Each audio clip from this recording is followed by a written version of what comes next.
There's a powerful secret to success that very few understand. If you want more in life, you must quit what's holding you back.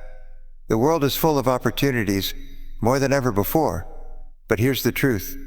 Your mind, your energy, your time, these are finite. You can't chase everything and expect to win big. You have to quit strategically. Yes, you heard me right. Quitting isn't always a weakness.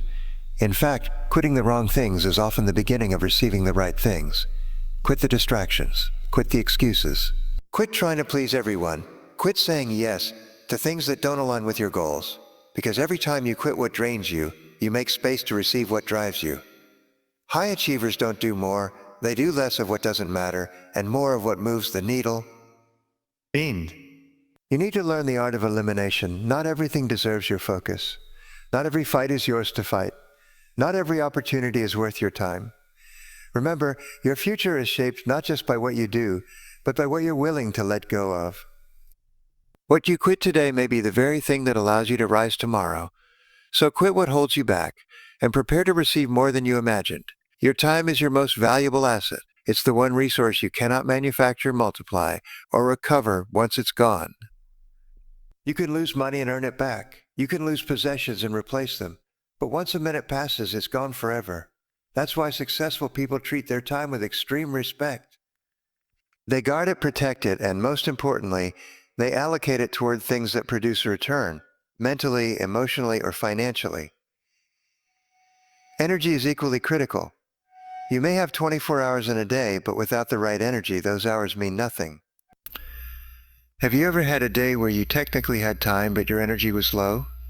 You got little done. That's not just coincidence, it's a pattern. Energy is the fuel that activates your potential. High energy equals high effect. So if you waste your energy on meaningless things, complaining, worrying, scrolling endlessly, you are depleting the very power source that can change your life. There's a myth in society that doing more means achieving more. But the truth is, it's not about doing more things. It's about doing the right things consistently. If your time and energy are being poured into tasks that do not align with your goals, you are digging in the wrong direction. It doesn't matter how hard you dig. If you're not digging toward your destination, you're simply exhausting yourself. The average person is overwhelmed not because they have too much to do, but because they don't have clarity on what truly matters. They spend their energy reacting instead of acting. They wake up and respond to notifications, requests, and distractions.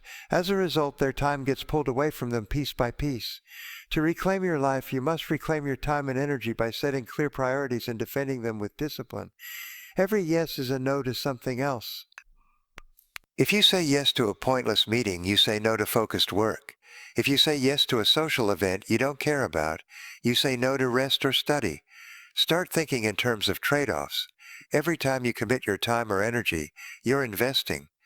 The question is, are you investing in something that appreciates in value or something that depreciates and leaves you empty? High performers review their schedules the way an investor reviews a portfolio. They ask, what's giving me the best return? What should I double down on? What needs to go? This mindset allows them to cut ruthlessly and focus relentlessly. They don't let guilt or pressure dictate how they spend their day. They let goals dictate it. They know that time misused is opportunity lost. Look at your life like a garden. Time and energy are your water and sunlight. If you spread them too thin, nothing grows. But if you direct them intentionally, your most important seeds will flourish. That's how success is built. Not in random bursts, but in focused, consistent effort over time. It starts with knowing what to quit, and more importantly, what to nourish. When you begin to see time and energy as precious, non-renewable assets, your choices change.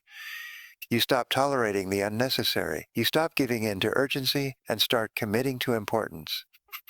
And you begin to realize that the difference between average and exceptional often comes down to how wisely you invest what you can never get back. There's a deep misconception in our culture that quitting is a sign of weakness. From a young age, we're told, don't give up. But here's the problem. This advice only makes sense when you're on the right path. If you're climbing the wrong mountain, no amount of perseverance will get you where you truly want to go. Quitting the wrong things is not a lack of discipline. It's an act of wisdom. It's an act of wisdom. It's not giving up, it's growing up. Focus is about narrowing your attention to what matters most. It requires courage to say no. It requires strength to walk away from something that no longer serves you, even if you've spent time, effort, or pride building it. This is where many people get stuck. They stay committed to old decisions just because they've been invested in them. But time spent on the wrong road doesn't justify continuing in the wrong direction. You have to stop, turn around, and focus forward. Think about a laser. A laser is powerful because it's focused light. Scatter that same light in every direction, and it becomes harmless. The same applies to your energy. If your attention is split between 5 projects, 10 ideas, and 100 distractions, none of them will gain traction. But when you quit what's not working, you consolidate your strength. You gain power. You become effective. People often hold on to things because they're afraid of judgment. What will others think if I quit? But the truth is, most people are too busy with their own lives to care. The real question isn't what others will think. It's what you'll become if you don't shift your focus. Holding on to something just to avoid criticism is a fast way to stagnate. Real focus requires tuning out the noise and listening to your own values, your own vision. Quitting the wrong job, the wrong habit, the wrong relationship, the wrong commitment, these can be the most productive decisions of your life. They create space. They remove friction. They free up the mental and emotional bandwidth you need to excel in other areas.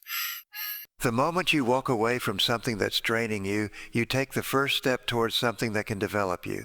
You don't need to prove anything by staying in situations that limit you. There's no reward for loyalty to mediocrity. The true test of maturity is not how long you can endure, but how clearly you can see. When you can say, "This isn't right for me anymore," you begin to move in alignment with your future, not your past. That's what focus is. It's not just concentrating harder. It's choosing better. Pride and aim people confuse busyness with progress. They think doing a lot means getting a lot, but activity is not achievement. The person who cuts away everything non-essential will always outperform the person who is spread thin across a dozen priorities. Quitting the wrong things is how you gain leverage. It's how you create momentum.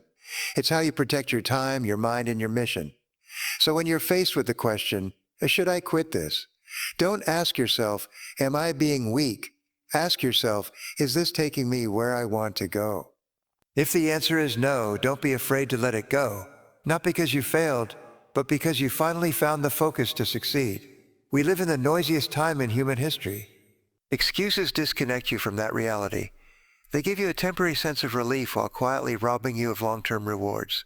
And the longer you hold on to them, the deeper their roots grow. The most dangerous thing about excuses is how reasonable they can seem. Life will always give you a reason to wait. You can always find a circumstance, a condition, or a situation that makes quitting look like a smart decision. But winners understand that action isn't taken when everything is perfect. It's taken when the decision is made. If you wait for perfect conditions, you'll be waiting forever. Execution happens in the real world, with its noise, its chaos, and its imperfections. You have to recognize that excuses are mental habits. They're not built on facts. They're built on repetition. The more often you use them, the stronger they become. But here's the good news. Habits can be broken. Every time you act in spite of an excuse, you weaken its power. When you say, "I'll do it anyway," you start retraining your mind to move toward results instead of retreating into rationalizations. So it keeps reading into rationalizations. There is no progress without responsibility. The moment you take full ownership of your results, you gain power. You stop blaming the economy, the past, your upbringing, or other people. You say, if it's going to be, it's up to me. It's up to me. That's not arrogance, it's accountability. That mindset unlocks something inside of you. It sharpens your focus, it fuels your discipline, and it pushes you to act, even when it's uncomfortable. Execution is not always exciting, but it is essential. It's showing up when motivation fades. It's making the call, sending the email, completing the workout, writing the page. These small actions add up. Over time, they compound into visible success, but none of that happens if you keep choosing the comfort of an excuse over the discomfort of effort. Execution lives in the moment. It doesn't wait for permission. Think about the difference between people who win and those who wish. It's not talent, it's not background, it's not even intelligence. The difference is execution. Winners don't negotiate with excuses. They decide, they commit, they do. While others are still talking about what they could do, they're already doing it. They've learned to silence the inner voice that says, a later, and replace it with the one that says, a now. So when the voice of excuse rises, learn to challenge it. Ask yourself, is this true, or is this comfortable? Is this a fact, or just a fear in disguise? Once you confront your excuses with truth, they lose their grip. And when excuses die, execution begins. And execution is the only path to achievement. One of the greatest traps high-potential people fall into is the habit of saying yes too often. It feels generous, it feels supportive, it feels cooperative. But behind every careless a yes is a silent a no to something else. Your priorities, your energy, your time, your well-being. When you say yes to everything, you lose clarity on what truly matters. And when everything is important, nothing is. Your time is not infinite. Every commitment you make is a withdrawal from your internal bank account, your focus, your energy, your emotional bandwidth. When you spend those resources on things that don't align with your values or goals, you experience burnout. You begin to live reactively, not strategically. You move through your day doing things for others, while your own dreams sit in the background collecting dust. Saying a yes is easy in the moment. It avoids conflict. It earns approval. It keeps things smooth on the surface. But there's a cost to that kind of living. Resentment, regret, and loss of direction. People who habitually say yes to others often lose connection with their own path.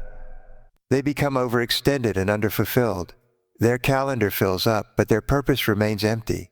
Clarity demands that you protect your priorities with firm boundaries.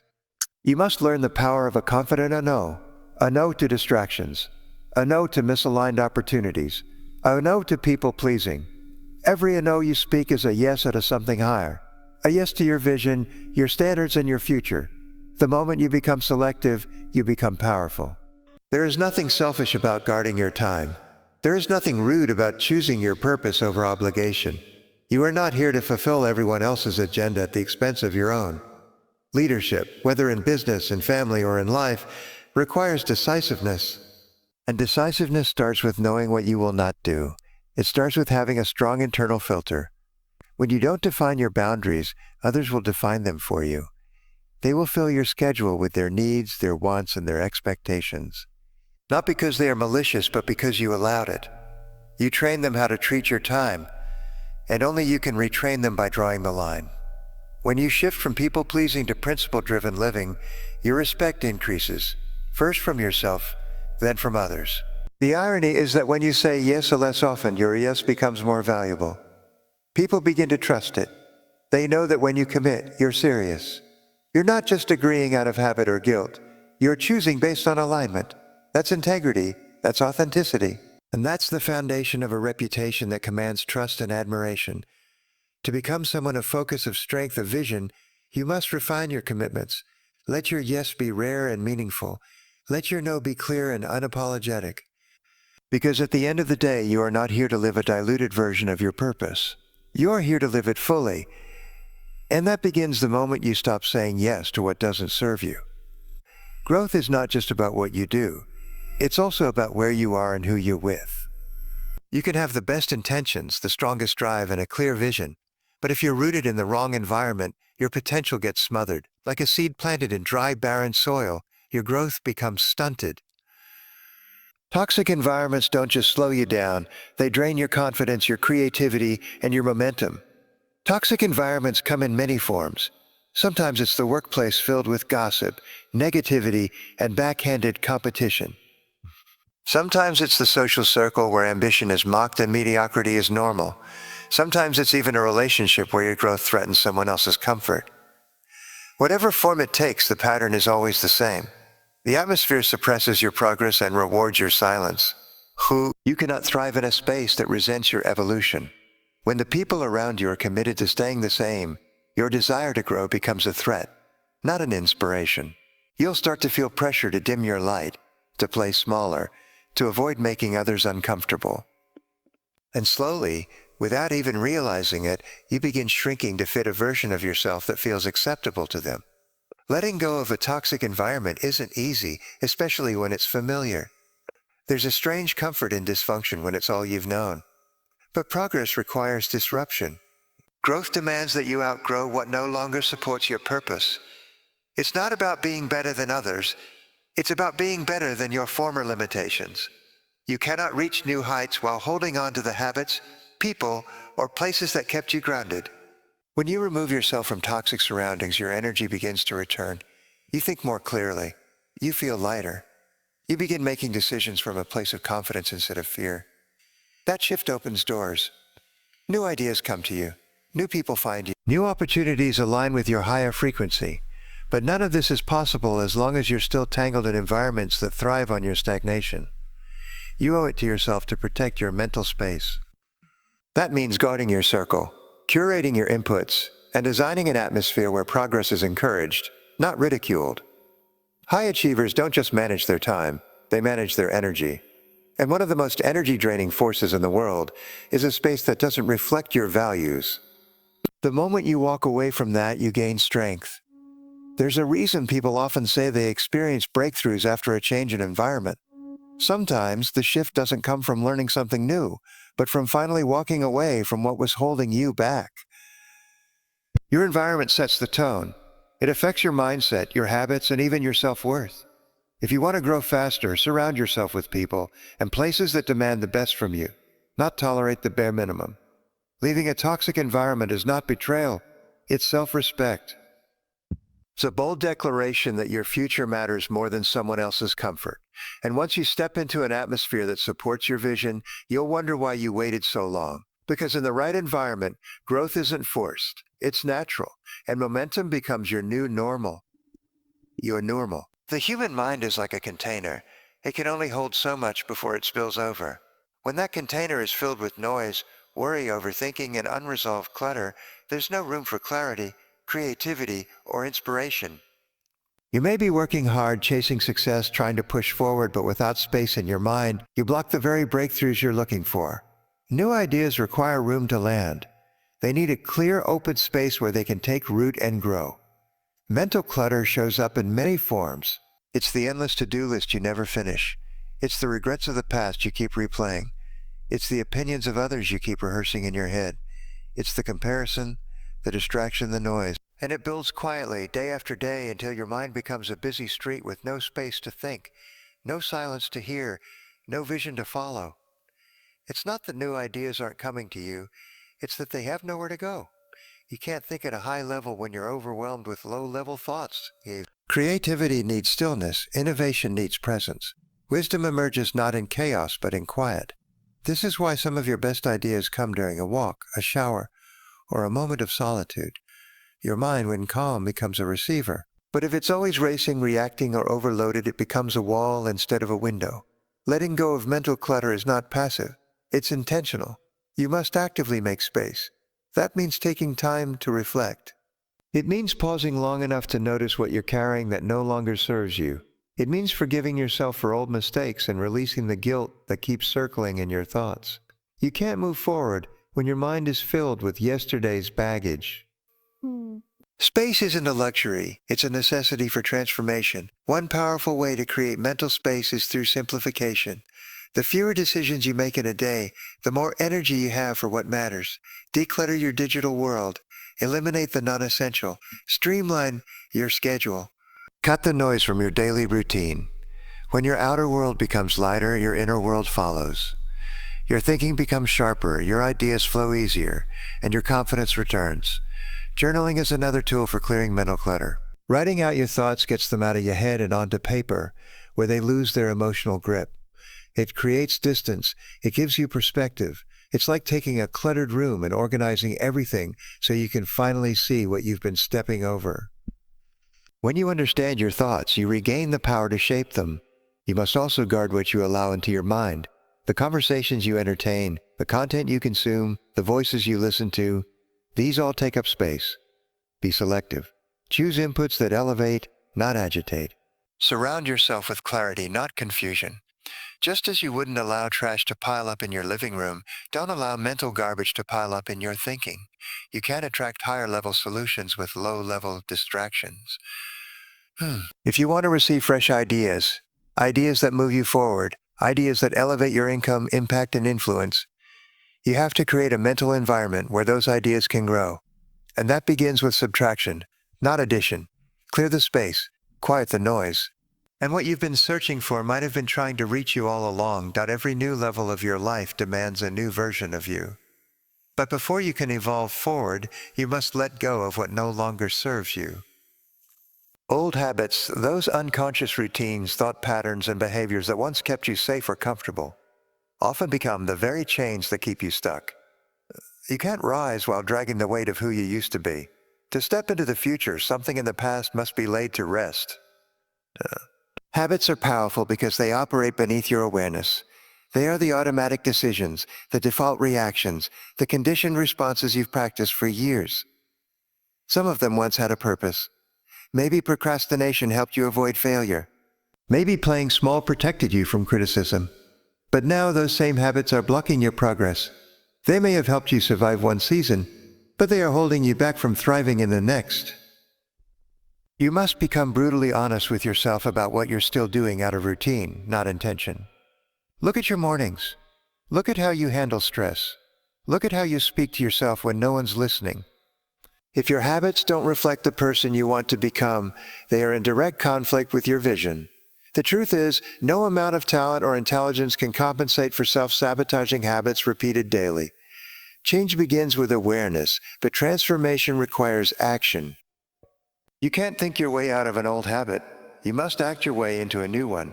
That means replacing instead of just removing. It means designing routines that align with your next level. Don't just try to stop scrolling endlessly. Start reading intentionally. Don't just avoid negativity. Start speaking positivity. Don't just wish to be productive.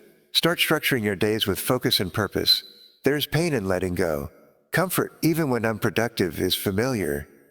But you must understand, every time you choose the old pattern, you reinforce the old identity. And every time you disrupt it, even in a small way, you plant seeds of a new identity.